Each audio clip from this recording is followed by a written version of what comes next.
maamulka gobolkaasi Sanaag ayaa xilka u kala wareejiyay maamulka cusub ee xukuumadda Somaliland u soo magacowday degmadaasi Darweyne gobolkaasi Sanaag iyo maamulkii hore degmadaasi waxaana ka soo qayb galay kulanka lagu kala wareejinayay maamulka cusub ee degmadaasi Darweyne maamulka Ceelafweyn xildhibaano waayeel waxgarad mas'uuliyiin aad u tiro badan ugu horreyn kulanka lagu kala wareejinayay maamulkii hore iyo maamulka cusub waxa halkaasi ka hadlay xildhibaano iyo waayeel waxgarad iyo mas'uuliyiin aad u tiro badan kuwaasi oo dhamaantood soo dhaweeyay maamulka cusub nabadgelyada iyo shaqaqadii dhaxdeeda ka dhacday nalagu naaleysi jiray ilaahay waa naga fayday maamul ee midna tagay ee xilkii hadda ka degay waanu u ducaynay wala wuxuu shaqaystaa buu leeyahay kuwa kalena waanu soo dhaweynaynaa soo dhawaada waanu leeyahay soo dhawaada gacmo furan iyo qalbi furan baanu ku soo dhaweynaynaa waa aragtaan maanta bulshadu sida isu dhex fadhiyo ummadda isu timi waa beelihii shaqaqadu ay dhex tiilay alxamdulillah ilaahayna waa ugu mahadinaynaa ciddii ka soo shaqaysayna waa ugu mahadinaynaa waa taaba qaaday ee maanta degmada loo soo magacaabay waxaanu ballan qaadaynaa inaanu ka degma ahaan ama ka bulsho ahaan ama ka waayeel ahaan aanu kula shaqayno iyagana waxaanu faraynaa wuxuu yidhi gulmadoodu aragnay gabarhaadna warbal waa ina maynayno cusube kuwii waaweynaana waanu aragnay waynu arki doonnaa taas maanta haddayna nabadgelyada aynan haysan oo ilaahay dabaysha caafimaadka aynoo keenin isuguma aynu nimaadneen halkan maamulo iyo xafladana kumaynu qabaneen oo isgumaynu kala bedeleen ilaahay ayaa mahad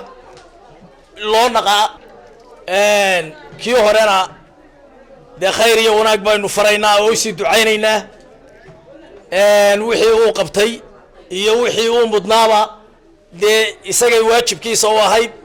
maantana waa sii sagootaynaa qolada cusubna waa ku soo dhaweynaynaa kii hore u soo marayna waa kii toddobaad ka maanta la bedelayaa maamulkii toddobaad weeye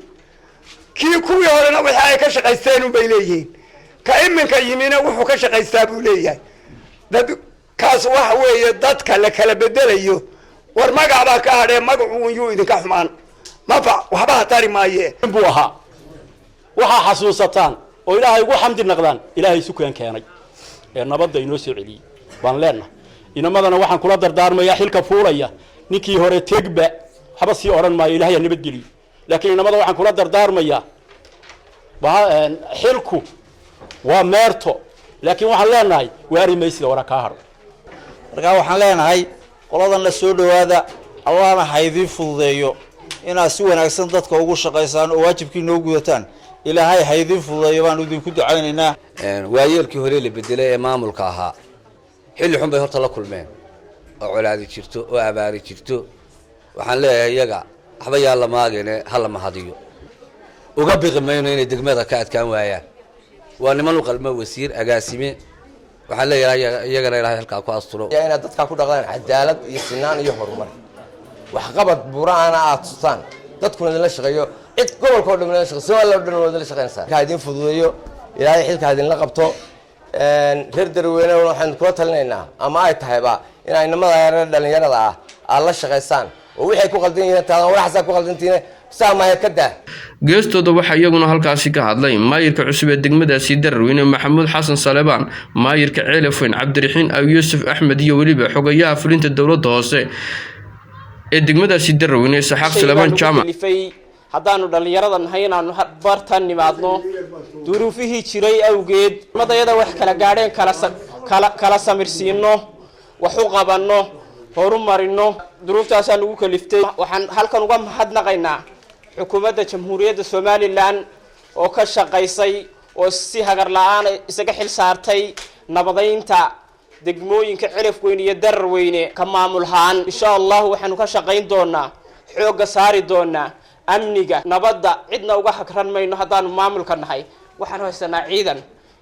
labada jiraahna waxaan ugu shaqayn doonaa cadaalad iyo sinaan oo ilaahay nagu ogyahay haddaana garab istaagtaan waxaan dooni doonaa adeegyadii aasaasiga ahayd ee bulshada waxaan xukuumadda Somaliland si guud uga codsanaynaa inay nooga soo jawaabto assessmentkii ay sameeyeen wasaaradaha ay soo dirtay dawladda dhexe miisas u gudbin doono xukuumadda haddaan nahay maamulka cusub ilaha maxay hadii tahay nolosha asaasiga yahay tii sheegay gudoomiye maxamuud dhammaan baahii bulshada oo dhan inaan wixii kiraankayga wax kala hadlin boo ballan qaadayna iyaga waxaan ku rabnaa in la shaqeeyaan qalbi furan lagu soo dhaweeyaan biyaan jirin oo darweyna meelaha ku caanka ee bartilmaameedka oo xilliga ay kulaato oo manaha weeyaan xukuumadda Soomaaliland waxaan ku mahadnaqaynaa wafdiga ay soo dirtay xaqiiqo raadinta ahayd ee xogta badan si ururisay waxaan leenahay xogta degdeg ah oo ku soo jawaabo baan leenahay aad iyo aad bay u salaamantihiin aan bafeedna waxay farwayaan inamadana iyaga waa xilku waasaareen waa garanay rag xilkooda garanay waxaan leenahay ilaahay waafajiyo assalaamu calaykum waraxmatullaahi wabarakaatuh gabagabadiina waxaa halkaasi ka hadlay barasaab ku-xigeenka gobolkaasi Sanaag Ismaaciil Cabdi Xasan anigu waxaan leeyahay dhalinyarada haddeer jaamacadaha ka soo baxday meesha loo yimi waan u baahnay inay noo yimaadaan waan soo dhaweynaynaa si mug iyo miisaan lena waa idinla shaqeynaa haddaan maamulka gobolka nahay waxa la wixii idinku xulna waa toosinaynaa